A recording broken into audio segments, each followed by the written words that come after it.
الحمد لله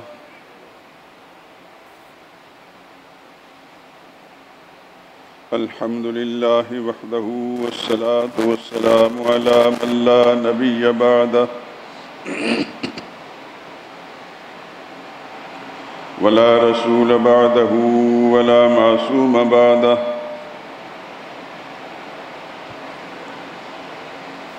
أما بعد فإن خير الحديث كتاب الله وخير الهدي هدي محمد صلى الله عليه وسلم وشر الأمور محدثاتها وكل محدثة بدعة وكل بدعة ضلالة وكل ضلالة في النار أعوذ بالله من الشيطان الرجيم بسم الله الرحمن الرحيم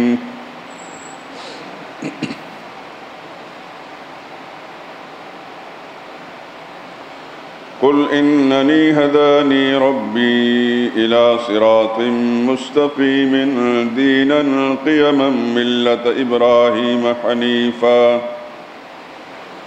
وما كان من المشركين قل إن صلاتي ونسكي ومحياي ومماتي لله رب العالمين لا شريك له وبذلك أمرت وأنا أول المسلمين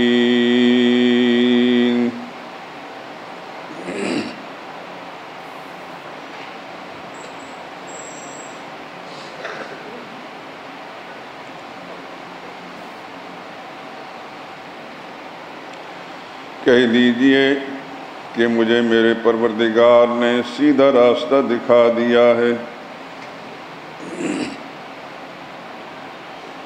یعنی صحیح دین ابراہیم علیہ السلام کا مذہب جو ایک اللہ ہی کے طرفدار تھے اور مشرکوں میں سے نہ تھے۔ یہ بھی کہہ دیں کہ میری نماز اور میری قربانی اور میرا جینا اور میرا مرنا سب اللہ ہی کے لیے جو رب العالمین ہے، جس کا کوئی شریک نہیں، اور مجھ کو اس بات کا حکم ملا ہے کہ میں سب سے پہلے فرمانبردار ہوں۔ سبحان ربک رب العزت عما یصفون وسلام علی المرسلین والحمد للہ رب العالمین۔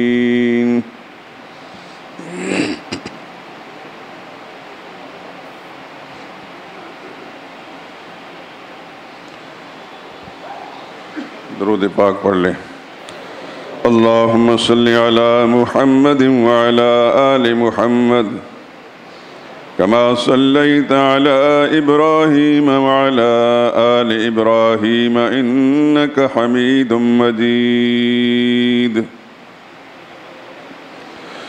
اللہم بارک علی محمد وعلی آل محمد كما باركت على إبراهيم وعلى آل إبراهيم إنك حميد مجيد۔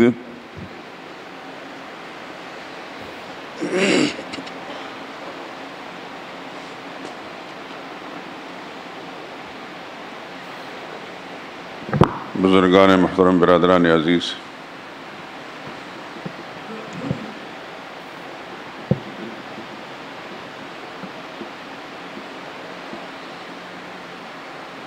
غالباً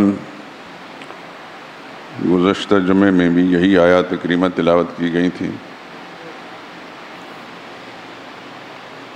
اور اس کا سبب اور پس منظر بھی میں نے عرض کر دیا تھا۔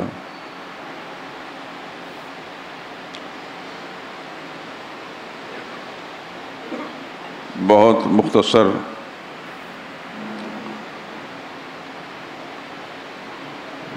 وہ مسئلہ بیان ہوا جو پچھلے کئی مہینے پہلے دین کا اساسی اور بنیادی مسئلہ بیان ہوا تو اس میں سے وہ حصہ رہ گیا تھا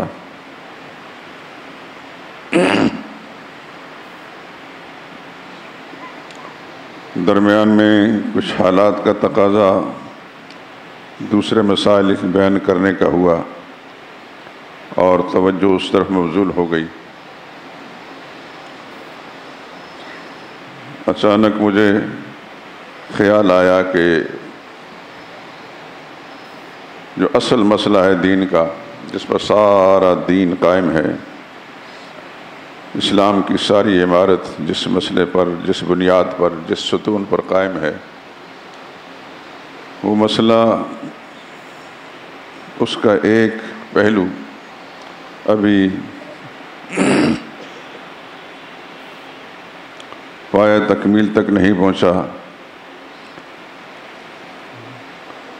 اس پر گفتگو کر لی جائے، اور اس کا سبب بھی آپ کو معلوم ہے۔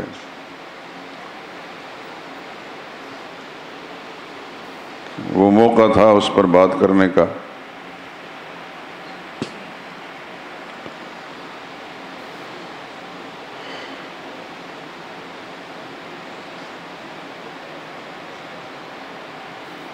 عبادت کی 3 قسمیں ہیں۔ اگر یہ بات اس سے پہلے اسلوب بدل کر بیان کی گئی، آج میں ذرا اختصار سے وضاحت سے عرض کر رہا ہوں۔ عبادت کی 3 قسمیں ہیں۔ بدنی عبادت، زبانی عبادت اور مالی عبادت۔ جب کوئی مسلمان نماز پڑھتا ہے تو اللہ کے سامنے اس بات کا اقرار کرتا ہے تشہد میں بیٹھتے ہی، التحیات للہ، ساری زبانی عبادتیں صرف اللہ کے لیے ہیں۔ یہ یاد رکھیں کہ للہ کا لفظ قرآن حکیم میں جہاں بھی آتا ہے، جیسے الحمدللہ، تو یہ حصر پیدا کرتا ہے، یعنی اس کا مطلب صرف الحمدللہ، تمام تعریفیں صرف اللہ کے لیے۔ التحیات للہ، تمام زبانی باتیں صرف اللہ کے لیے۔ اس مطلب کو اچھی طرح سمجھ لیجیے۔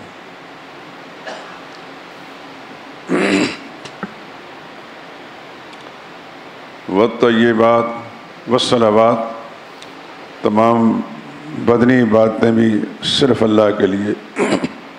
والطیبات، اور مالی باتیں بھی صرف اللہ کے لیے۔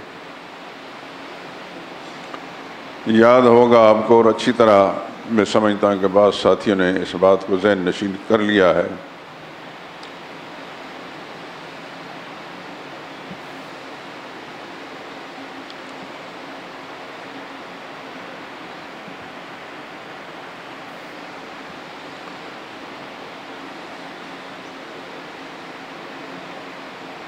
جب یہ مسئلہ شروع کیا تھا اس وقت یہ بات عرض کی گئی تھی۔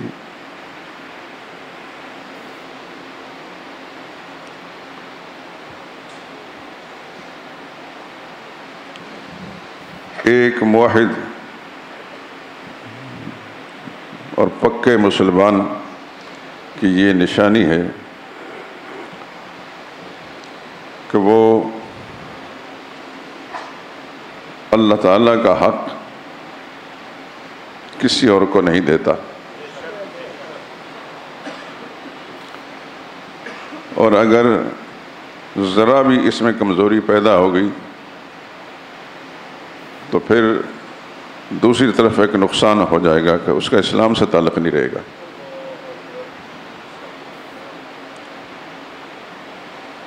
اتنی بات تو آپ حضرات اچھی طرح جان چکے ہیں، بلکہ مسجد کی دیواریں بھی گواہی دیں گی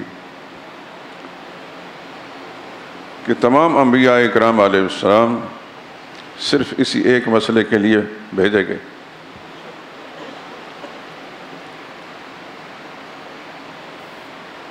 کسی کو سمجھ آئے یا نہ آئے، نبیوں کے بعثت کا مقصد صرف ایک تھا، اور یہ بات ہمیں قرآن حکیم سے معلوم ہوتی ہے۔ وما ارسلنا من قبلک من رسول، 17 پارے میں سورہ انبیاء، سورت کا نام بھی انبیاء ہے، بہت سارے انبیاء کا نام بنام تذکرہ بھی ہے۔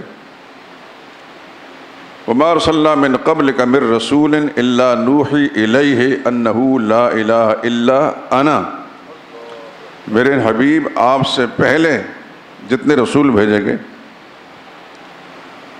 آپ کے بعد بھی کسی رسول نے آنا ہوتا تو یوں نہ فرماتے۔ قرآن حکیم کی آیت بتا رہی ہے کہ رسول اللہ صلی اللہ علیہ وسلم خاتم الانبیاء ہے صلی اللہ علیہ وسلم۔ آپ سے پہلے جتنے رسول بھیجے ان کی طرف ہم یہی حکم بھیجتے تھے، کیا؟ انہو، پکی بات یہ ہے، لا الہ الا انا، کہ عبادت کے پکار صرف میں ہوں۔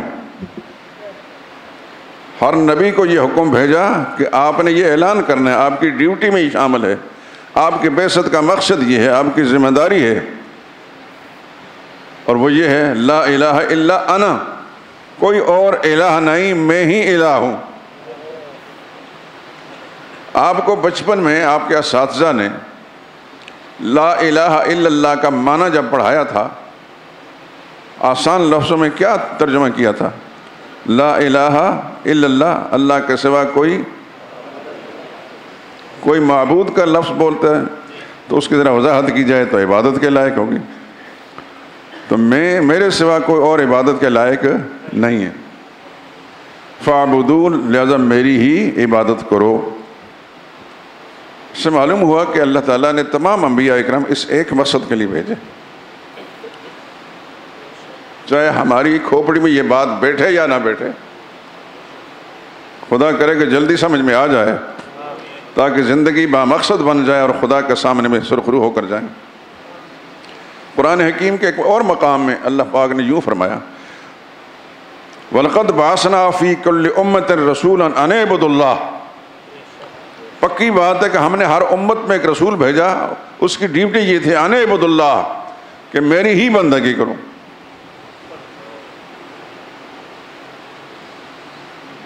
سورہ اعراف آپ پڑھتے ہیں اور سورہ ہود پڑھتے ہیں، ان دونوں صورتوں میں اسلوب ایک ہے۔ لَقَدْ أَرْسَلْنَا نُوحًا إِلَىٰ قَوْمِهِ فَقَالَ يَا قَوْمِ اعْبُدُوا اللَّهَ مَا لَكُم مِّنْ إِلَٰهٍ غَيْرُهُ۔ قرآن حکیم جب بھی انبیاء کا تذکرہ شروع کرتا ہے تو حضرت نوح علیہ السلام سے کرتا ہے۔ نوح علیہ السلام سے پہلے پیغمبر گزرے ہیں، اتنا جانتے ہیں کہ نہیں؟ آپ کچھ بولیں گے تو پھر کم از کم مجھے پتہ چلے گا کہ آپ حضرات میرے ساتھ اس سوچ میں متفق ہیں۔ نوح علیہ السلام سے پہلے بھی اللہ کے پیغمبر گزرے ہیں، سب سے پہلے پیغمبر حضرت آدم علیہ السلام، اور اس کے بعد حضرت شیس علیہ السلام گزرے ہیں، یہ بات تو معروف ہے۔ لیکن نوح علیہ السلام سے یہ ذکر کیوں چھیڑا جاتا ہے کہ نبیوں کی بعثت کا جو مشن اور مقصد ہے نوح علیہ السلام سب سے پہلے انہوں نے پیش کیا۔ وجہ یہ ہے، اس کو ذہن نشین فرما لیں، کہ نوح علیہ السلام تک قوموں کے اندر شرک نہیں تھا، بس کچھ اخلاقی کمزوریاں آتی تھی تو خدا کے پیغمبر ان کی اصلاح فرما دیتے تھے۔ دنیا کی پہلی قوم ہے نوح علیہ السلام کی قوم جس نے شرک کا ارتکاب کیا، تو اللہ کریم نے پھر اس کی اصلاح کے لیے حضرت نوح علیہ السلام کو بھیجا۔ چنانچہ قرآن حکیم کے اندر لَقَدْ أَرْسَلْنَا نُوحًا إِلَىٰ قَوْمِهِ، پکی بات ہے نوح علیہ السلام کو اس کی قوم کی طرف بھیجا۔ فَقَالَ يَا قَوْمِ اعْبُدُوا اللَّهَ، انہوں نے آ کر قوم کو یہ واضح کیا، تقریر کی، اے میری قوم اعبدوا اللہ، وہی عبادت کا لفظ، اللہ ہی کی بندگی کرو، ما لکم من الہ غیرہ، تمہارے لیے اس کے سوا کوئی اور الہ نہیں۔ پھر آگے ہود علیہ السلام کا نام آتا ہے، وَإِلَىٰ عَادٍ أَخَاهُمْ هُودًا، قوم عاد کی طرف ان کے بھائی ہود کو بھیجا۔ فَقَالَ يَا قَوْمِ اعْبُدُوا اللَّهَ مَا لَكُم مِّنْ إِلَٰهٍ غَيْرُهُ، انہوں نے بھی یہی فرمایا، اے میری قوم اللہ کی بندگی کرو، اس کے سوا تمہارا کوئی اور الہ نہیں۔ ایک ہی اسلوب ہے، میں صرف آپ کی توجہ ادھر مبذول کرانا چاہتا ہوں۔ قرآن کریم میں اس مسئلے کو ایک ہی اسلوب سے بیان کیا گیا۔ پھر اگلی آیت کے اندر آتا ہے وَإِلَىٰ ثَمُودَ أَخَاهُمْ صَالِحًا، سمود کی طرف ان کے بھائی صالح علیہ السلام کو بھیجا، وقال یا قوم اعبدوا اللہ ما لکم من الہ غیرہ، انہوں نے بھی یہی انداز اختیار کیا جو اس سے پہلے تو پیغمبر نے اختیار کیا تھا، اے میری قوم اللہ کی بندے کرو، تمہارے لیے اس کے سوا کوئی اور الہ نہیں۔ وَإِلَىٰ مَدْيَنَ أَخَاهُمْ شُعَيْبًا، مدین والوں کی طرف ان کے بھائی شعیب کو بھیجا، فقال یا قوم اعبدوا اللہ ما لکم من الہ غیرہ، انہوں نے یہ فرمایا میری قوم اللہ کی بندگی کرو، اس کے سوا کوئی تمہارا الہ نہیں۔ یہی اس سورہ اعراف کا انداز ہے، یہی سورہ ہود کا انداز ہے۔ دوسری صورتوں کے اندر یہی مسئلہ بیان کیا ہے، لیکن الفاظ کی تبدیلی ہے۔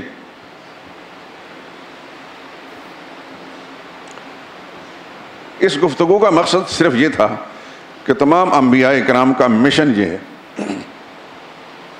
یہ آیات پیش کرنے کا مقصد یہ ہے کہ سارے نبیوں کا مشن یہی ہے، اور محمد رسول اللہ صلی اللہ علیہ وسلم کا مشن بھی یہی۔ آپ تو ماشاءاللہ سرور عالم صلی اللہ علیہ وسلم کی امتی ہیں، آپ کو تو حضور صلی اللہ علیہ وسلم کی ذات اقدس اور آپ کا کارنامے جو ہیں وہ اچھی طرح یاد ہوں گے، ازبر ہونے چاہیے۔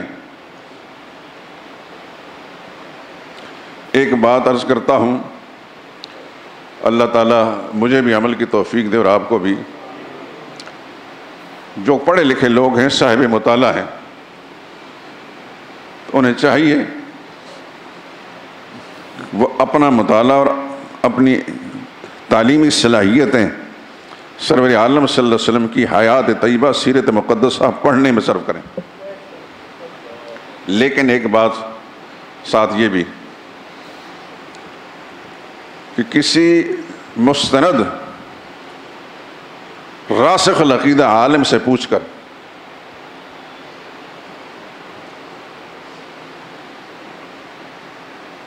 اب اس بات کی میں تشریح کروں تو بڑا ٹائم گزر جائے گا، مستند اور راسخ العقیدہ۔ بہرحال آپ میرے دوست ہیں، میرے ساتھی ہیں، میرے بھائی ہیں، میرے عزیز ہیں، میرے پیارے ہیں۔ خدا جانتا ہے، اللہ کی کتاب میرے سامنے ہے، مجھے آپ سے محبت ہے کہ آپ اتنا وقت نکال کر یہاں آتے ہیں۔ مسجدیں بے شمار ہیں اس شہر کے اندر، اس کا مطلب ہے کہ آپ کے ذہن کے اندر کچھ اہمیت موجود ہے، اس لیے میرے دل میں بھی آپ کے لیے ایک محبت اور پیار ہے۔ آپ حضرات اکثریت کتاب کا مطالعہ کریں تو از خود اگر کسی کتاب کے بارے میں بہتر جانتے ہیں تو ظاہر قسمت، نہیں تو کم از کم اپنے اس خادم سے رابطہ کریں، اور یہ بھی دعا کریں کہ اللہ تعالیٰ مجھے ہمت دے، توفیق دے۔ کتنے خیالات دل و دماغ میں غلطاں و پیشہ ہوتے ہیں۔ میرے ذہن میں پہلے سے ایک تصور موجود ہے کہ میں لمبی کتاب تو نہیں لکھ سکوں گا، بڑی کتابیں لوگوں نے لکھ دی ہیں، لیکن کچھ کتابوں کے اندر کوئی کمیاں جو مجھے محسوس ہوئی ہیں، بڑی بڑی کتابیں ہیں لیکن کچھ کمیاں، میں ان کمیوں کی اصلاح کر کے ایک مختصر سی کتاب سیرت طیبہ پر بھی لکھنے کا ارادہ ہے میرا، لیکن میرے رب کی توفیق شامل حال ہوگی تو ہوگا۔ میں نے خاکہ بنایا ہوا سارا،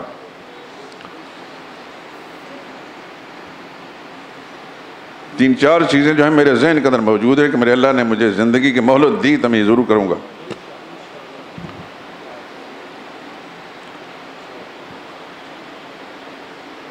تو نبی کریم صلی اللہ علیہ وسلم کی بعثت کا مقصد بھی یہی تھا جو دیگر انبیاء اکرام علیہ السلام کا تھا۔ فرق صرف اتنا ہے کہ پہلے انبیاء خاص قوموں کی طرف آئے،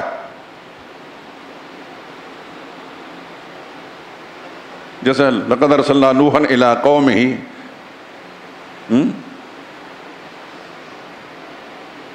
وإلی عاد اخاہم ہودا وإلی ثمود اخاہم، اخ کا لفظ آتا ہے، فقال یا قوم اعبدوا اللہ، اے میری قوم، اے میری قوم، اے میری قوم۔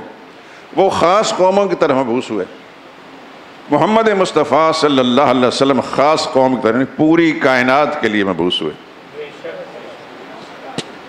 اللہ نے فرمایا ما ارسلناک الا کافۃ للناس بشیرا و نذیرا، میرے نبی ہم نے آپ کو پوری انسانیت کے لیے بشیر خوشخبری سنانے والا، نذیر اور ڈر سنانے والا بنا کر بھیجا ہے۔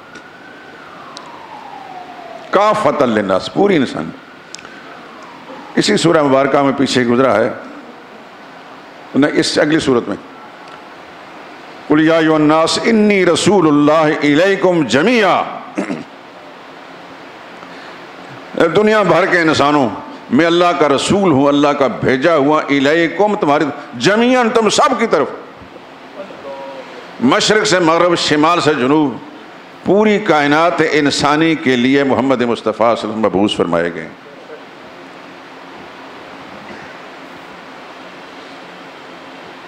لیکن مشن سابقہ انبیاء کرام کا بھی یہی تھا، اور مشن محمد مصطفیٰ صلی اللہ علیہ وسلم کا بھی یہی ہے۔ یہاں تھوڑی سی میں آپ کے ذہن کے اندر ایک وسوسہ سا آتا ہوگا، میں اس کی اصلاح کر دوں کہ ہم جو نماز پڑھتے ہیں، ہم جو روزے رکھتے ہیں، ہم جو زکوٰۃ دیتے ہیں، صدقہ و خیرات کرتے ہیں، قربانی دیتے ہیں، حج اور عمرہ کرتے ہیں وغیرہ ذالک، تو یہ کیا ہے؟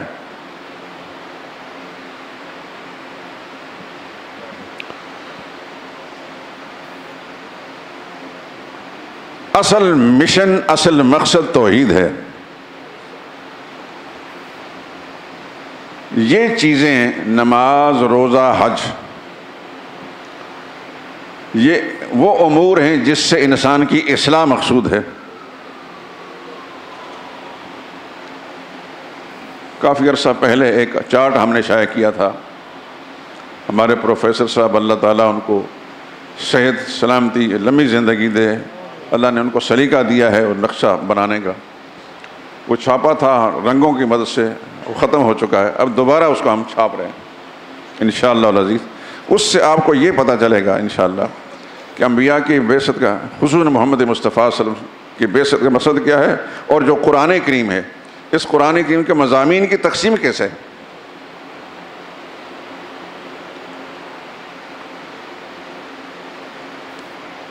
مثلا اللہ کی توحید یہ بنیادی چیز ہے، ذہن کو حاضر رکھیں۔ رسالت کا مضمون اس لیے ہے کہ رسول کی رسالت کو مانیں گے تو تب توحید کا مسئلہ سمجھ میں آئے گا۔ یہ مسئلہ کس نے بیان کرنا ہے؟ اللہ کے رسول نے بیان کرنا ہے، اس واسطے رسالت پر ایمان بھی ضروری ہے۔ اب جہاد ہے تیسری چیز۔ جہاد کا مسئلہ کیوں بیان کیا؟ کہ جو نبی کے مشن کے راستے میں رکاوٹ ڈالیں گے، اس کام کو نہیں کرنے دیں گے، ان کے خلاف پھر جہاد کیا جائے گا۔ جہاد اس لیے آیا ہے، قرآن حکیم میں آتا ہے وَقَاتِلُوهُمْ حَتَّى لَا تَكُونَ فِتْنَةٌ وَيَكُونَ الدِّينُ لِلَّهِ، کفار کے ساتھ قتال کرو تاکہ کفر کا فتنہ باقی نہ رہے اور خدا کا دین دنیا کے اندر پھیل جائے۔ لیکن جہاد نہتا نہیں ہوتا، خالی ہاتھ نہیں ہوتا، اس کے لیے ہتھیاروں کی ضرورت ہوتی ہے۔ اس واسطے انفاق کا مسئلہ، صدقہ و خیرات اور زکوٰۃ کا مسئلہ بیان کیا کہ مال خرچ کرو گے تو یہ ساری چیزیں آئیں گی۔ اب قرآن کریم کے مضامین آپ کو سمجھ میں آ رہے ہوں گے۔ اس کے علاوہ نکاح، طلاق، عدت، قصاص، وصیت، وراثت، یہ مسائل جو ہیں وہ اس لیے ہیں کہ مسلمان ان مسائل کو حل کریں تاکہ ان کی وجہ سے آپس میں نہ الجھتے رہیں، آپس میں نہ الجھتے رہیں۔ اس واسطے نکاح، طلاق، عدت، قصاص، وصیت، وراثت، لین دین کے مسئلے بیان ہوئے۔ تو مسئلہ توحید اصل چیز ہے، رسالت توحید کے لیے ضروری ہے۔ توحید بیان نہیں ہو سکتی جب تک رسالت نہ ہو۔ جہاد رسالت کے راستے میں جو رکاوٹ ڈالیں گے ان کے خلاف ہوگا، اور خالی ہاتھ جہاد ہوتا نہیں، مال خرچ کرو گے تو اس میں زکوٰۃ کا مسئلہ، انفاق کا مسئلہ بھی آ گیا۔ اب یہ جو مسائل ہیں ان کو امور انتظامیہ کہتے ہیں، یعنی ہمارا انتظامی معاملات، اس میں نکاح، طلاق، عدت، قصاص، وصیت، وراثت، لین دین، یہ مسائل انتظامی ہیں۔ یہ انتظامی مسائل ٹھیک ہوں تاکہ تم آپس میں امن و اطمینان سے رہو اور تمہاری ساری توجہ خدا کے دین کی طرف ہو۔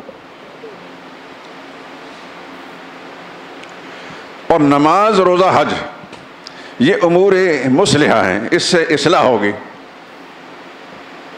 اس سے اصلاح ہوگی۔ تو یہ جتنی چیزیں میں نے آپ کے سامنے بیان کر دی ہیں، اس کے علاوہ قرآن کریم میں کوئی اور بات ہے؟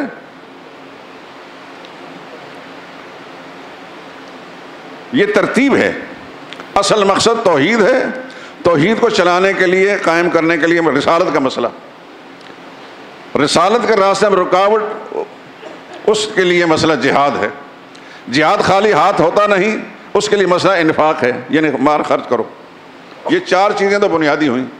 اب جو امور انتظامیہ ہیں کہ آپ آپس میں امن و سکون کے ساتھ رہیں، عدالتوں کے اندر لڑائی جھگڑے نہ ہوں، وہ نکاح کا مسئلہ ہے اس کو ٹھیک کرو، طلاق کا مسئلہ ہے وہ ٹھیک ہونا چاہیے، عدت قصاص کا مسئلہ ٹھیک ہونا چاہیے، وصیت وراثت کا مسئلہ ٹھیک ہونا چاہیے، لین دین کے مسائل، قرض کے مسائل وہ ٹھیک ہونے چاہیے۔ یہ مسائل بھی قرآن کریم کے اندر بیان ہوئے۔ اب تین چیزیں رہ جاتی ہیں، نماز، روزہ اور حج۔ اس کا اصل مقصد ہے کہ انسان کی اصلاح رہے۔ جو پکا نمازی ہوگا، پکا روزہ دار ہوگا، حاجی ہوگا، وہ فساد ہی نہیں ہوگا۔ یہی سارے قرآن کریم کے مضامین کا نچوڑ میں نے آپ کے سامنے بیان کر دیا۔ آپس میں ان کا آپس میں لنک ہے، جوڑ ہے، لیکن اصل مسئلہ کیا ہے؟ توحید ہے۔ اصل مسئلہ توحید ہے۔ توحید کی خاطر انبیاء کی بعثت کا سلسلہ ہوا، توحید کے بیان کے لیے خدا کے نبی مبعوث کیے گئے، رسالت کا مسئلہ اس لیے آ گیا۔ رسولوں نے آ کر جب اللہ کی توحید بیان کی تو لوگوں نے رکاوٹ ڈالی۔ آپ جانتے ہیں حضور کے راستے میں رکاوٹ ڈالے گی کہ نہیں ڈالے گی؟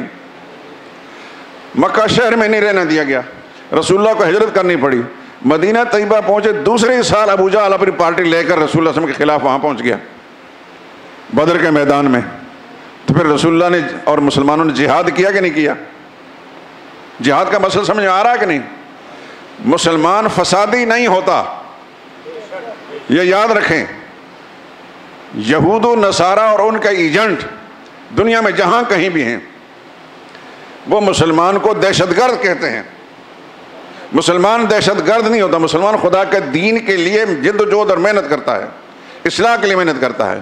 جو دین کے دشمن ہوتے ہیں، پھر ان کے راستے میں جب وہ رکاوٹ ڈالتے ہیں تو پھر وہ فتویٰ لگاتے ہیں یہ دہشت گرد۔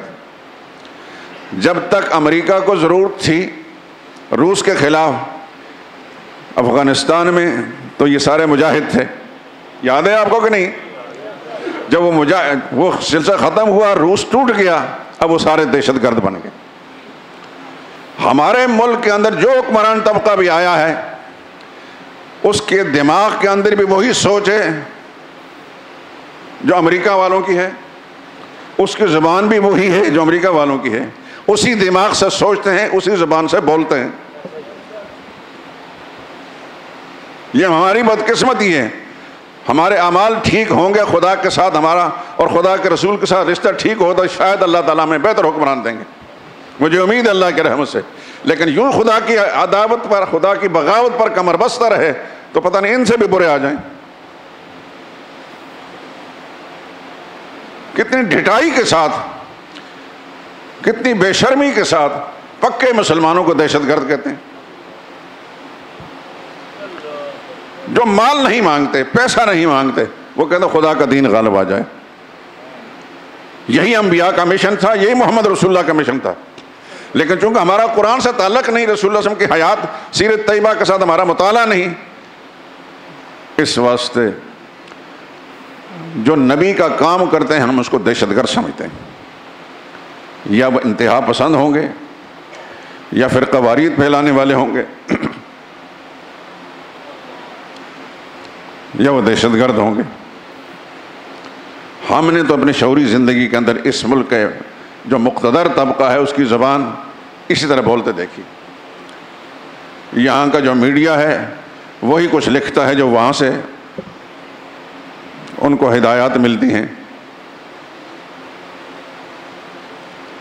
بس اللہ سے دعا کریں، اللہ میرا بھی رب ہے اور آپ کا بھی رب ہے اور ہر انسان کا۔ اللہ سے دعا کریں اخلاصاً، یا اللہ ہمیں بہتر حاکم دے دیں تو صرف تجھ سے ڈرنے والے ہوں اور تیری مرضی پر چلنے والے ہوں۔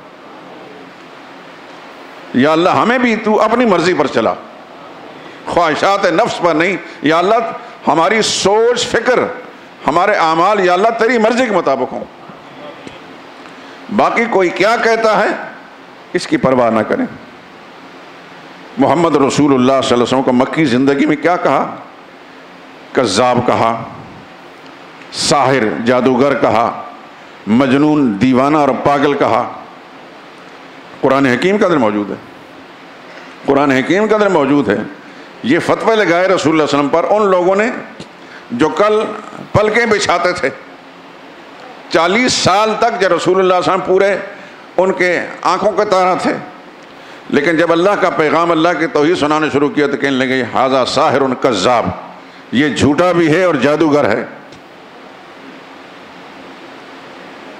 کبھی کہا یہ مجنون ہے، پاگل ہو گیا ہے۔ یہ باتیں ان کی ٹھیک تھی؟ نبی کے لیے یہ باتیں ان کی ٹھیک تھی؟ ان کے دل و دماغ میں وہ کفر جو بھرا ہوا تھا، اس واسطے انہوں نے نبی کو کبھی پاگل کہا، کبھی ساحر جادوگر کہا، کبھی کذاب کہا، اور کبھی سابی کہا۔ سابی کہتے ہیں کہ یہ باپ دادے کا مذہب چھوڑ دیا۔ باپ دادے کا مذہب چھوڑ دیا۔ باپ دادے کا مذہب کیا تھا؟ بت پرستی تھا۔ نبی کریم صلی اللہ علیہ وسلم نے بت پرستی اور شرک کے خلاف کام کیا، سابی بن گئے۔ جیسا کہ اس زمانے میں جو توحید کا کام کرے تھے وہ وہابی ہے، اس زمانے میں توحید کا کام کرنے والا سابی تھا۔ آوازیں ملتی جلتی ہیں۔ اللہ ہمارے حال پر رحم فرمائے۔ میں آپ حضرات کے ذہن کو اس طرف مختلف زاویوں سے لے جا کر متوجہ کر رہا ہوں کہ نبی کا مشن، تمام نبیوں کا مشن ایک ہے، سارے نبیوں کا مشن ایک ہے۔ فرق صرف یہ کہ پہلے نبی اپنی اپنی قوم کی طرف تھے، محمد رسول اللہ صلی اللہ علیہ وسلم پوری کائنات کے لیے ہیں، اور محمد رسول اللہ پر ایمان لا کر میں اور آپ اور دنیا کا ہر مسلمان رسول اللہ کے رضاکار بن گئے، رسول اللہ صلی اللہ علیہ وسلم کے مشن کے پابند بن گئے۔ اب نہ صرف یہ کہ اس کام کو ہم نے اپنی ذات پر اپنانا ہے، اس کام کو آگے بھی کرانا۔ اب رسول اللہ صلی اللہ علیہ وسلم اس دنیا کے اندر کتنا عرصہ گزار کر واپس اپنے رب کے پاس پہنچ گئے؟ 63 سال۔ لیکن یہ مشن قیامت تک لیے چلے گا۔ اس کو کس نے اپنایا؟ امت نے، صحابہ اکرام نے، رسول اللہ صلی اللہ علیہ وسلم کے حیات طیبہ میں بھی اور آپ کے بعد بھی، جب تک دنیا میں صحابہ تھے۔ اب بھی دنیا بھر میں صحابہ کی قبریں ملتی ہیں۔ میں جب افغانستان گیا تھا تو میں نے صحابہ کے 2 صحابہ کی قبریں دیکھیں، کابل شہر کے قریب۔ روس کے بعض علاقوں کے اندر صحابہ اکرام کی قبریں ملتی ہیں، آپ کے پاکستان کے بعض علاقوں میں صحابہ اکرام کی قبریں ملتی ہیں۔ لیکن چونکہ ہماری سوچ کا زاویہ مختلف ہے، ہم کچھ اور سوچتے ہیں۔ نہ صحابہ اکرام کی محبت ہمارے دل کے اندر، نہ صحابہ اکرام کے تذکرے پڑھنا یا اس کی تحقیقات کرنا ہماری ذمہ داری ہے۔ اس واسطے ہمیں پتہ نہیں چلتا۔ پوری دنیا میں صحابہ اکرام پھیل کر انہیں خدا کا پیغام پہنچایا۔ آپ کے اس پاکستان میں اسلام کیسے آیا؟ آپ کے ہندوستان میں اسلام کیسے آیا؟ آپ میں سے جو پڑھے لکھے لوگ ہیں ان کو پتہ ہوگا کہ یہاں رسول اللہ صلی اللہ علیہ وسلم تشریف نہیں لائے۔ رسول اللہ صلی اللہ علیہ وسلم یہاں تشریف نہیں لائے، ابو بکر بھی تشریف نہیں لائے، حضرت عمر بھی نہیں لائے، حضرت عثمان، حضرت علی، عشرہ مبشرہ میں سے کوئی تشریف نہیں لائے۔ کون آیا؟ اب ذہن کو متوجہ کیجئے۔ نبی کریم صلی اللہ علیہ وسلم کے غلاموں میں سے ایک شخص جس کو آپ بھی گالی دیتے ہوں گے شاید، اور ہمارا رائٹر طبقہ، لکھنے والا طبقہ اپنی بدبختی پر مہر بار بار لگاتا ہے گالی بک بک کر،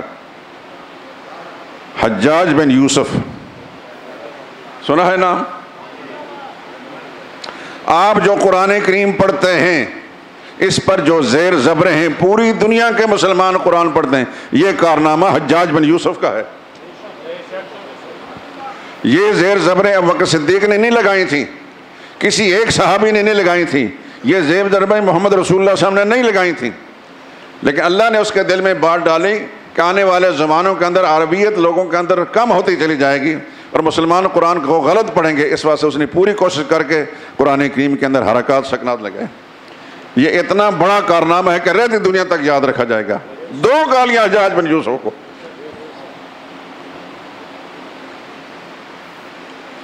دوسرا کارنامہ اس کا یہ ہے کہ اس نے بر صغیر کے اندر اسلام پہنچایا۔ محمد بن قاسم کو جانتے ہیں آپ؟ 17 سالہ نوجوان، اس کا بھتیجا تھا، حجاج بن یوسف کا بھتیجا تھا، اس کو بھیجنے والا حجاج بن یوسف تھا۔ حجاج اس وقت کوئی امیر المومنین نہیں تھا، صرف ایک علاقے کا گورنر تھا۔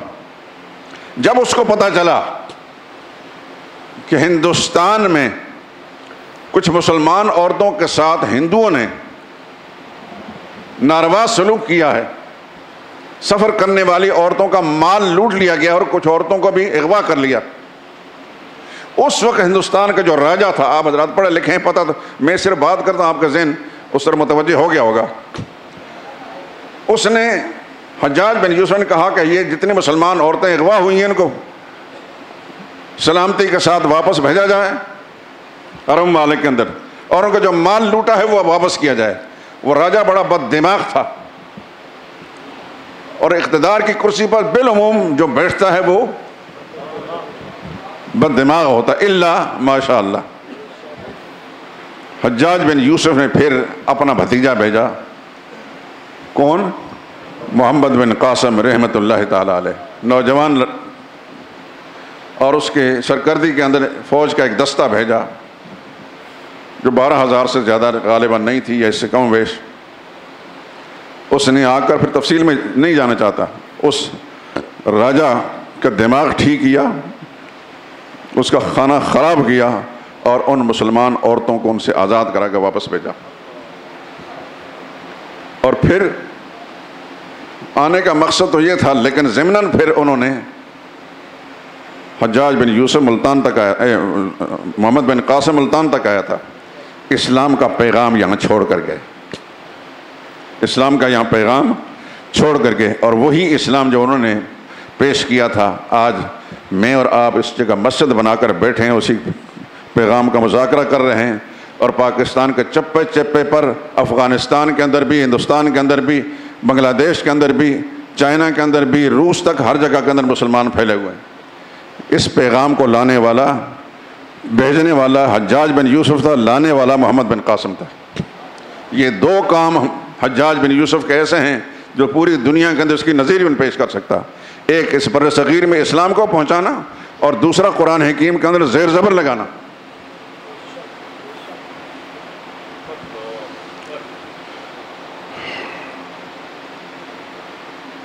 بات یہ کر رہا تھا کہ محمد مصطفیٰ صلی اللہ علیہ وسلم یہاں تشریف نہیں لائے تھے، اجلہ صحابہ، بڑے صحابہ بھی تشریف نہیں لائے تھے، صحابہ کے بعد ایک نوجوان آیا، لیکن تھا وہ صحابہ کے نقش قدم پر، وہ اسلام کا پیغام یہاں چھوڑ کر چلا گیا، اور پھر جس خوش نصیب نے اپنایا، پھر چراغ سے چراغ جلتا گیا، آج ہم سارے مسلمان ہیں۔ آپ حضرات کو اپنے آباء و اجداد کا پتہ ہوگا، مجھے اپنے آباء و اجداد کا پتہ ہے، مجھے 6-7 پشتیں اپنے بڑوں کی یاد ہیں کہ سب کے سب بڑے علماء تھے، بڑے اللہ والے تھے، اس سے بعد مجھے نہیں پتا کہ وہ کیا تھے۔ آپ حضرات کو پتہ ہے کہ آپ کے باپ دادا 2 پشتیں 3 پشتیں پہلے کچھ ہندو تھے، کچھ سکھ تھے، کچھ اور ہوں گے، لیکن اللہ پاک نے اس مبارک پیغام کے نتیجے کے اندر اسلام آپ کے خاندانوں کے اندر پہنچایا، آپ بھی مسلمان ہو کے یہاں بیٹھے۔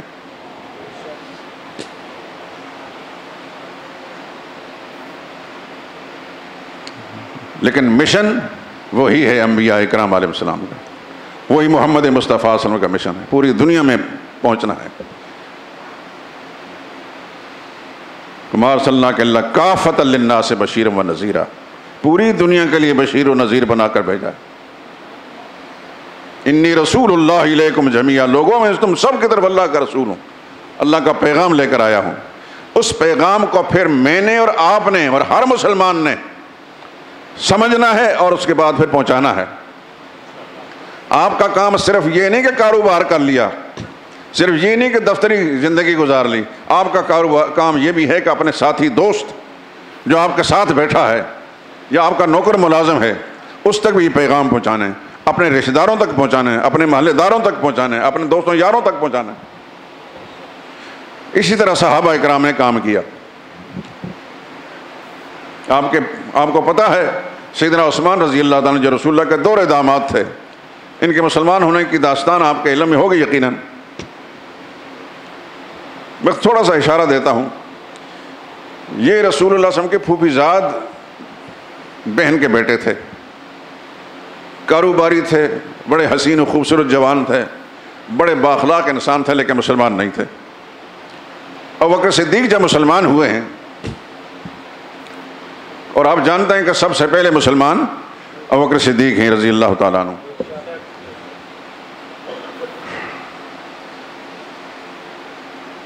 انہی دنوں کے اندر رسول اللہ صلی اللہ علیہ وسلم کی 2 صاحبزادیاں، حضرت رقیہ اور حضرت ام کلثوم، رسول اللہ صلی اللہ علیہ وسلم کے ایک چچا ہوتے تھے جس کا نام ابو لہب، اصل نام اس کا تھا عبد العزیٰ، اصل نام عبد العزیٰ تھا۔ ابو لہب جس کی مذمت میں قرآن میں سورت میں نازل ہوئی ہے۔ انہی دنوں میں نبی کریم صلی اللہ علیہ وسلم جو اللہ کی توحید کا پیغام سنا رہے تھے تو مکہ کے مشرکین میں سے بہت سارے بدبخت رسول اللہ صلی اللہ علیہ وسلم کے دشمن تھے۔ ان دشمنوں میں رسول اللہ کے خاندان کا یہ فرد بھی دشمن تھا، سگا چچا ہے، لیکن اس سے پہلے رسول اللہ صلی اللہ علیہ وسلم کی ان 2 صاحبزادیوں کی نسبت ابو لہب کے 2 بیٹوں کی طرف ہو چکی تھی۔ بیٹوں کے نام بھی بتا دیتا ہوں، غلطی نہ کرنا۔ ایک بیٹے کا نام عتبہ تھا اور دوسرے کا نام عتیبہ تھا۔ عتبہ اور عتیبہ، یہ اس لیے کہتا ہوں کہ بہت ساری کتابوں کے اندر اوٹ پٹان لکھی ہوتی چیزیں، بڑا دکھ ہوتا ہے خدا کی قسم۔ جب اللہ کی توحید کا پیغام پہنچا اور ابو لہب کی مخالفت بھی رسول اللہ صلی اللہ علیہ وسلم کے سامنے آئی تو اللہ نے ایک سورت نازل کی جو سورہ اخلاص سے پہلے، تبت یدا ابی لہب و تب، ابو لہب کے دونوں ہاتھ ٹوٹ گئے اور وہ خود بھی ہلاک ہو جائے۔ اس کی مذمت میں جب اللہ نے سورت نازل فرمائی بڑا غضبناک ہوا کہ قرآن میرے خلاف نازل ہوا ہے، میرے بھتیجے محمد پر اللہ کی وحی آ رہی ہے، میرے خلاف آ رہی ہے، وہ اور کچھ کر نہیں سکتا تھا۔ تو پھر اس نے اپنے بیٹوں سے کہا کہ میں تمہاری شکل نہیں دیکھوں گا جب تک تم محمد کی بیٹیوں کو طلاق نہیں دو۔ چنانچہ عتبہ نے حضرت رقیہ کو طلاق دے دی، ابھی رخصت نہیں ہوئی تھی، یہ بھی یاد رکھیں۔ عتبہ نے رقیہ کو طلاق دے دی اور عتیبہ نے حضرت ام کلثوم کو، بلکہ وہ بڑا بدبخت تھا، اس نے نہ صرف یہ کہ طلاق دی بلکہ حضور صلی اللہ علیہ وسلم کی شان میں کوئی گستاخانہ جملے کہے، اور ابو لہب اپنے باپ سے کہنے لگا میں محمد کے پاس جا کر اس کے ساتھ لڑائی لڑوں گا۔ چنانچہ حضور صلی اللہ علیہ وسلم کے سامنے آیا بدبخت، رسول اللہ صلی اللہ علیہ وسلم کا کرتا مبارک اس نے پھاڑ دیا، ہاتھا پائی کر کے حضور صلی اللہ علیہ وسلم کرتا پھاڑ دیا اور کوئی بک بک کر کے چلا گیا۔ اس کی اس بدتمیزی پر رسول اللہ صلی اللہ علیہ وسلم نے ایک جملہ فرمایا، یا اللہم سلط علیہ کلبا من کلابک، یا اللہ اپنے موذی درندوں میں سے کوئی درندہ اس پر مسلط کر۔ وہ چلا تو گیا، لیکن یہ بات توجہ سے سننا، مشرکین مشرک ہونے کے باوجود بھی رسول اللہ صلی اللہ علیہ وسلم کا عقیدہ نہیں مانتے تھے۔ اتنا ان کو پتا تھا کہ اس شخص کی زبان سے اگر بدعا نکل گئی وہ پوری ہو کر رہے گی۔ چنانچہ ابو لہب کو بھی خطرہ پیدا ہوا کہ محمد نے یعنی میرے بھتیجے نے میرے بیٹے کو بدعا دے دی ہے، خطرہ ہے کہ کہیں یہ ہلاک نہ ہو جائے۔ ہوا کیا، ایک تجارتی سفر کے اندر خود ابو لہب بھی تھا، اس کا بیٹا عتیبہ بھی تھا اور دیگر لوگ بھی تھے دور دراز کے سفروں میں۔ تو سفر میں جب جاتے تھے تو رات کو کہیں نہ کہیں پڑاؤ تو ہوتا تھا۔ جہاں پڑاؤ ہوا وہاں ابو لہب نے اپنے ہمراہیوں کو، ساتھیوں سے کہا کہ بھائی میرے اس بیٹے کو تم نے بڑے محفوظ طریقے سے سلانا اور اپنے درمیان سلانا۔ چنانچہ جتنے لوگ بھی تھے ارد گرد انہوں نے اپنے سامان بستر بھی رکھے اور اس کو بالکل آدمیوں کے درمیان میں سلایا۔ اللہ اکبر، اللہ اکبر، اللہ کی شان پہ قربان جائیں۔ رات کا وقت ہوا، جب سب لوگ سو گئے، اللہ پاک نے ایک شیر بھیجا۔ یہ سب خدا کی مخلوق ہے، اللہ کی مرضی پر چلتی، اور شیر اس انداز سے آیا، بڑے عجیب انداز سے، کہ ہر آدمی کو سونگھتا رہا۔ لوگ نیند میں تھے اور ہر ایک کو سونگھتا رہا، اور سونگھتے سونگھتے جب عتیبہ کے پاس پہنچا، اس کو اپنی منزل یاد آ گئی، اس نے فوراً اس کو ایسا پنجہ مارا، اس چیر پھاڑ کر رکھ دیا۔ یہ تھا رسول اللہ صلی اللہ علیہ وسلم کا چچا زاد بھائی اور رسول اللہ صلی اللہ علیہ وسلم کا داماد۔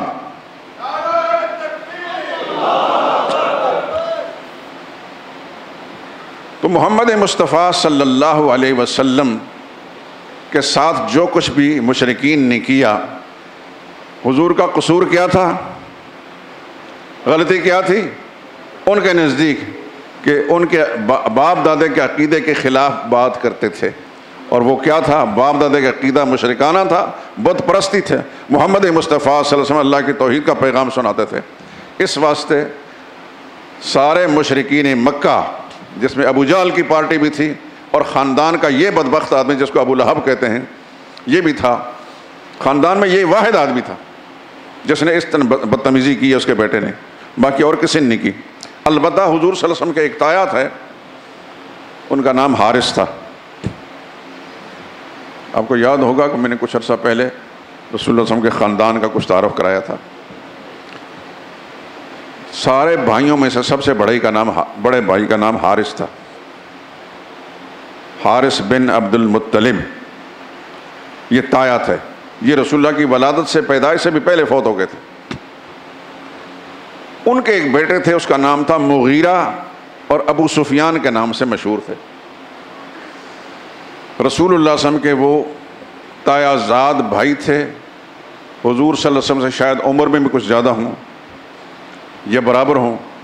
وہ بڑے زبردست شاعر بھی تھے، لیکن مشرکین مکہ کی اس ٹولی کے وہ آدمی تھے جو رسول اللہ صلی اللہ علیہ وسلم کے مخالفین میں سے تھے۔ تو اس نے اپنی شاعری کے ذریعے سے رسول اللہ صلی اللہ علیہ وسلم کی شان میں بڑی گستاخیاں کی، ہاتھا پائی نہیں کی، لیکن بالآخر اللہ پاک نے اس کو ہدایت سے نواز دیا، اور فتح مکہ کے موقع پر وہ مسلمان ہو گئے۔ لیکن ہاتھا پائی کرنے والے اور بدتمیزی کرنے والے رسول اللہ خاندان میں سے صرف ابو لہب کے بیٹے تھے۔ اس واسطے ابو لہب بھی برے انجام سے دوچار ہوا۔ آپ کو پتہ ہوگا ابو لہب کیسے مرا؟ اللہ تعالیٰ نے اس کے جسم میں ایسے پھوڑے نکالے کہ اس کی بدبو جو ہے دائیں بائیں لوگوں کو تنگ کرنے لگی۔ گھر والے نے اس کو لے جا کر کسی الگ ویرانے جگہ پھینک دیا، اور وہاں وہ مر گیا، اور پھر اس کی لاش کے قریب کوئی نہیں جا سکتا تھا۔ پھر حبشی غلام میں سے کسی کو پیسے دے کر بلا کر لے جا کر گڑھا کھود کو اس کے اندر ڈال دیا گیا۔ یہ انجام ہوا کس کا؟ ابو لہب کا۔ ابو لہب کون تھا؟ رسول اللہ صلی اللہ علیہ وسلم کا کس خاندان کا تھا؟ ہاشمی تھے، سید بادشاہ تھے۔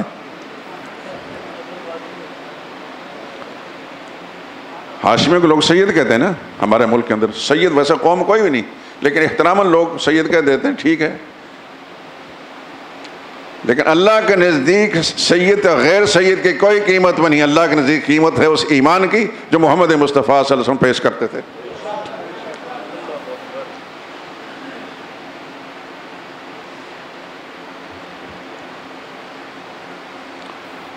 اور عثمان رضی اللہ تعالیٰ نے ایمان کا واقعہ بیان کر رہا تھا کہ جب حضرت رقیہ کو طلاق ہو گئی تو ان کا خیال یہ تھا کہ میں محمد صلی اللہ علیہ وسلم کی بیٹیوں کا رشتہ مانگوں گا، کیونکہ خود بھی شریف انسان تھے اور شریف گھرانے کی طرح مائل تھے۔ لیکن جب ان کے رشتے ابو لہب کے بیٹوں کے ساتھ ان کو بڑا صدمہ ہوا، اور عثمان بولتے نہیں تھے، اپنی پھوپھی سے تذکرہ کیا، انہوں نے کہا کہ تم ایسا کرو کہ ابو بکر کے پاس جاؤ۔ ابو بکر صدیق رضی اللہ تعالیٰ عنہ چونکہ مکہ شہر کے بڑے معززین میں سے تھے، ابو بکر صدیق نے ان کو تھوڑا سا ڈانٹ کر کہا کیا ہو گیا تمہیں؟ اتنے عقل مند سمجھدار آدمی ہو، بت پرستی میں لگے ہوئے ہو۔ یہ بت بولتے ہیں؟ کہنے نہیں۔ یہ سنتے ہیں؟ کہنے نہیں۔ کوئی فائدہ دیتے ہیں؟ کچھ نہیں۔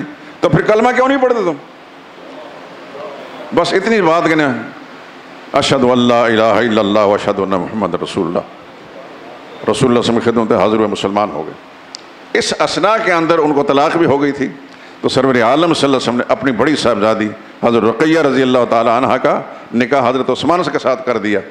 اور یہاں یہ چلتے ہوئی بات کہتا ہوں، لکھا میں نے ہے انشاءاللہ، اگر میری زندگی ہوئی چھاپنے کی تو آپ کو۔ حضرت عثمان ہی بڑے حسین اور خوبصورت جوان تھے، اور رسول اللہ کی صاحبزادیوں میں سے سب سے زیادہ خوبصورت حضرت رقیہ تھی رضی اللہ تعالی عنہ۔ جب ان دونوں کا نکاح ہو گیا تو ان کے بارے میں مشہور ہے ہماری سیرت تاریخی کتاب میں، احسن الزوجین رآہما انسان رقیۃ و زوجہا عثمان، خوبصورت جوڑا جو دنیا میں کسی انسان نے دیکھا ہے ایک رقیہ ہے اور ان کے شوہر عثمان ہیں، ہماری سیرت تاریخ کتاب میں لکھا ہے۔ اور یہاں یہ بات بھی عرض کر دوں کہ حضرت عثمان رضی اللہ تعالیٰ عنہ جب حبشہ کی طرف ہجرت کی ہے حضرت رقیہ سمیت، تو حبشہ چونکہ ایک مسافرانہ وطن تھا، جب وہاں پہنچے ہیں تو حبشہ کے لوگ زیادہ تر کالے تھے، انہوں نے ایسا خوبصورت جوڑا دیکھا نہیں تھا، خصوصاً خواتین میں حضرت رقیہ رضی اللہ تعالیٰ عنہ کو جب دیکھا تو جتنے نوجوان تھے وہ ایک دوسرے اشارے کرتے تھے، کتنی خوبصورت ہے، کتنی خوبصورت ہے، کتنی خوبصورت ہے، ارد گرد منڈلاتے جیسا کہ آوارہ مزاج لوگوں کا ہوتا ہے۔ حضرت رقیہ رضی اللہ تعالیٰ عنہ کو جس وقت احساس ہوا کہ یہ تو بدتمیزی کرنے کی طرف متوجہ ہیں، حضرت رقیہ نے کیا فرمایا، لیکن اتنا کتابوں میں لکھا ہے، ایک عرب عالم کی کتاب میرے پاس ہے، انہوں نے بناتے رسول حضور صلی اللہ علیہ وسلم کی صاحبزادیوں کا تذکرہ رکھا، اس کے اندر میں نے پڑھا ہے کہ حضرت رقیہ رضی اللہ تعالیٰ عنہ نے بس کوئی ایسا جملہ کہا، یا اللہ ان کو اپنے گرفت میں لے لے، وہ سارے کے سارے ہلاک ہو گئے، اتنی مقبول دعا تھی۔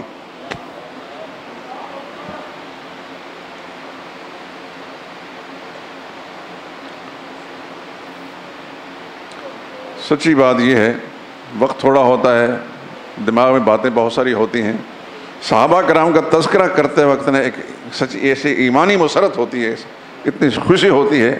اللہ سے دعا کریں کہ اللہ تعالیٰ مجھے بھی اور آپ کو بھی صحابہ کا سچا متبع پیروکار اور محمد رسول اللہ صلی اللہ علیہ وسلم کا سچا عاشق بنا دے، اور ایمان کی دولت سے ایسا مالا مال رکھے کہ ہم نہ صرف اپنے ایمان کی سلامتی کے لیے فکر کریں بلکہ دوسرے مسلمانوں کی ہدایت کا کام کر سکیں۔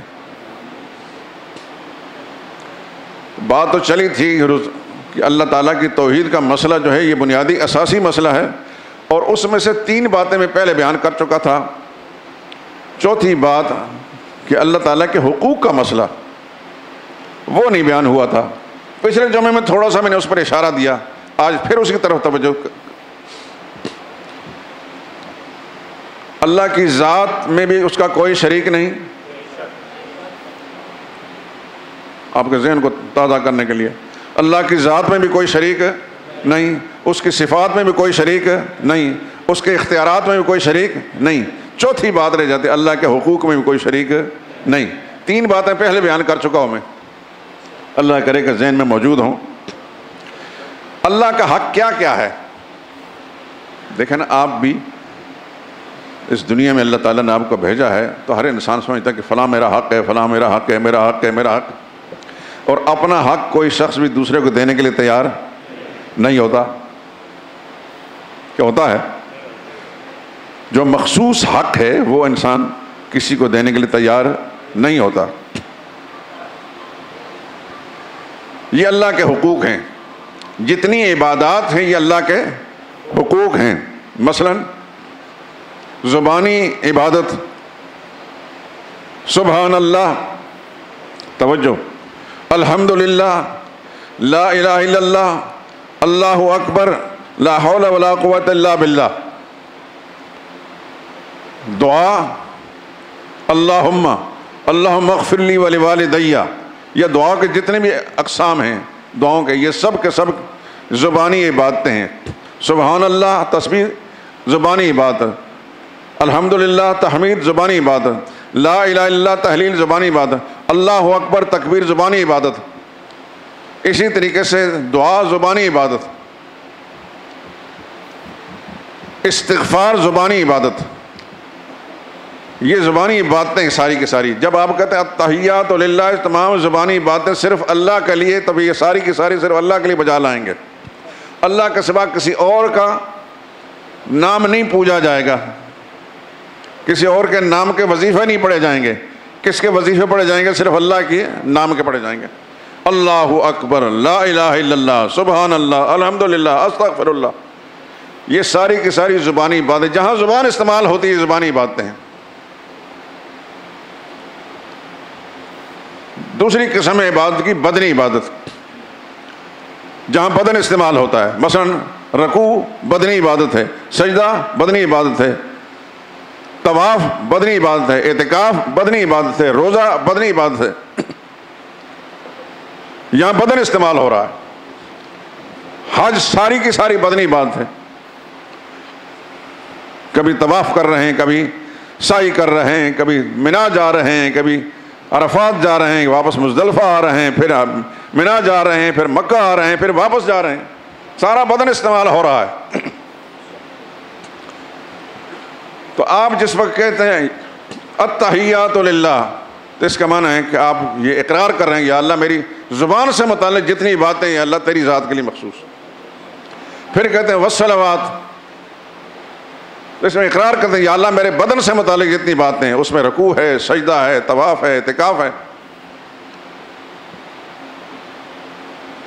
روزہ ہے، روزے میں بدن استعمال ہو رہا ہے، یہ سب اللہ کے لیے. پھر جب آپ کہتے ہیں والطیبات، مالی باتیں بھی اللہ کے لیے، تو پھر مال جہاں جہاں بھی خرچ کریں گے، زکوٰۃ مالی بات ہے، صدقہ مالی بات ہے، قربانی مالی بات ہے، خیرات مالی بات ہے، نظر و نیاز یہ مالی عبادت ہے. اور عبادت کا حقدار کون ہے؟ زکوٰۃ کس کے لیے؟ اللہ کے لیے. قربانی کس کے لیے؟ اللہ کے لیے. صدقہ کس کے لیے؟ اللہ کے لیے. خیرات کس کے لیے؟ اللہ کے لیے. تو نظر و نیاز بھی اللہ کے لیے.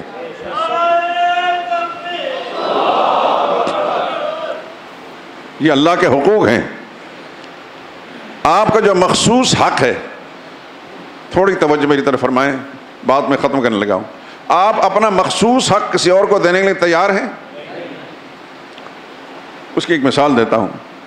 یوں تو آپ کا مال بھی اس پر آپ کا حق ہے، آپ کے مکان پر بھی آپ کا حق ہے، آپ کے نقد پیسے پر بھی آپ کا حق ہے.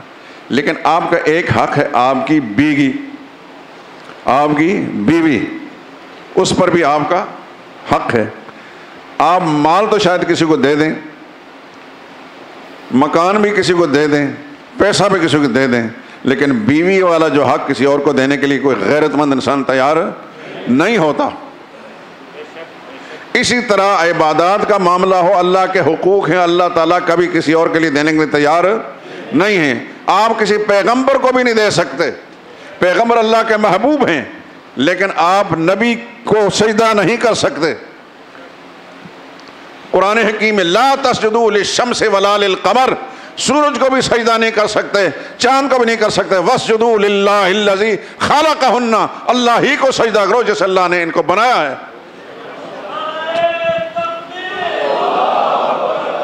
صحابہ کرام نے ایک دفعہ پوچھا رسول اللہ، ہم شام میں جاتے ہیں، دوسرے علاقوں میں جاتے ہیں، لوگ اپنے لیڈروں کو سجدہ کرتے ہیں، حالانکہ وہ اس قابل نہیں ہوتے. اگر سجدے کی گنجائش ہو تو ہم آپ کو سجدہ کریں. فرمایا اعبدوا ربکم، یہ اللہ کا حق ہے، اپنے رب کو یہ حق ادا کرو گے. واکرموا اخاکم، میرا حق تم پر عزت و احترام ہے، میری اتباع. ایک دفعہ ایک اونٹ آیا، رسول اللہ صلی اللہ علیہ وسلم کے سامنے آداب بجا لایا، اپنی گردن جھکا دی. کسی نے کہا تسجد لک البہائم، یہ چوپائے آپ کو سجدہ کرتے ہیں. وَنَحْنُ أَحَقُّ أَن نَّسْجُدَ، یا رسول اللہ ہمیں اجازت ہو کہ ہم آپ کو سجدہ کریں. فرمایا یہ میرا حق نہیں، میرے رب کا حق ہے. اگر رسول اللہ صلی اللہ علیہ وسلم کے لیے سجدے کی اجازت ہوتی تو صحابہ اکرام حضور کو سجدہ نہ کرتے. سجدہ کس کا حق ہے؟